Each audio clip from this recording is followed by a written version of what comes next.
Pastor Roy Gerhardt from Galloway United Methodist Church in Franklin, Pennsylvania, sharing a few words of encouragement to help us follow after Jesus. Have you ever been humbled? I'm sure you have. But let me ask you, have you ever been profoundly humbled? The kind of experience where you end up having to change your attitude about a situation. Maybe you have to change your attitude about yourself, but even more, you have to change your life. I've been humbled like that. And there are a few of those events in my life in which I have been profoundly humbled. They've changed me for the rest of my life. Once years ago, I stuck my foot in my mouth. I said something that I really shouldn't have. I was being confronted about something that I was doing, and in order to push back and defend myself, I kind of threw somebody else under the bus. I was really wrong. And I was confronted about it because that person, well, heard about it. And the next day came face to face with me and told me what they thought. And I was left to think about it. Now, my immediate response was to defend myself. I was like justified for this. I was right after all. They were wrong. They needed to hear this. They needed to get this straight in their own lives. But then the Holy Spirit got into it and began to bring his conviction to my heart. And it didn't take long until my arguments of self-defense began to run out of steam. And I was really feeling convicted. I went straight away to the person's house and asked to come in. They weren't necessarily anxious to see me, but I'm so grateful that they allowed me to come in. And I'm so grateful that I had the opportunity to apologize. That was a humbling experience. And it humbled me, not just to feel a humility in making that apology. It profoundly changed my life from that point on. I've had that kind of experience with other people and humbling moments in my life, but I've had even more profound experiences with God himself, where I've had to come to a humbling surrender in my life to God.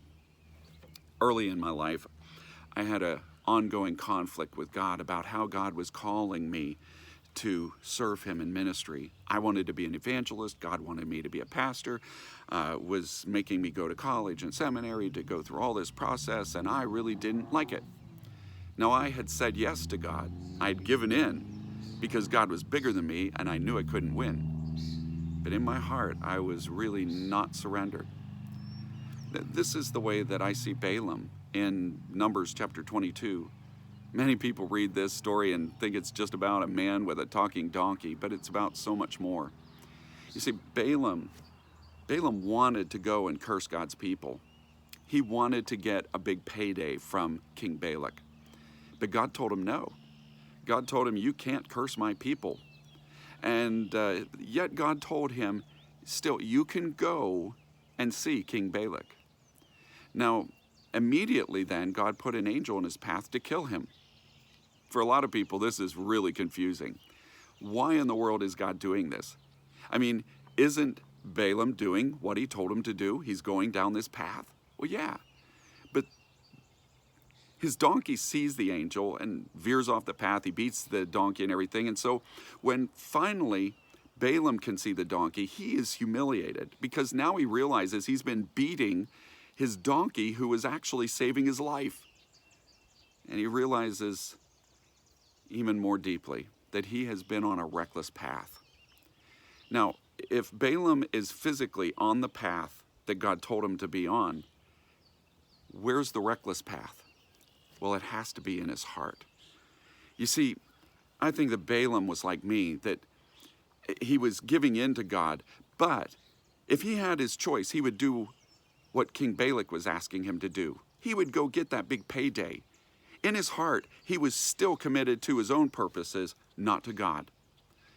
And you see, he came to a moment there where he was humbled, deeply humbled, and more greatly surrendered to God. That's what God did in my life. There came a point where God opened the door for me to be an evangelist. He had put that desire in my heart, and now he was fulfilling it. His promise was there, coming true, and I saw it. I was so deeply humbled, I was broken in tears. I realized that God always had a wonderful plan and purpose, and that I was unwilling to trust him. That I had given in with my mouth, but I had not given in my heart. But to be humbled like that profoundly changes your life and makes you a new person to follow God. May God bless you today. And as you share this good news, may God make you a blessing wherever he takes you.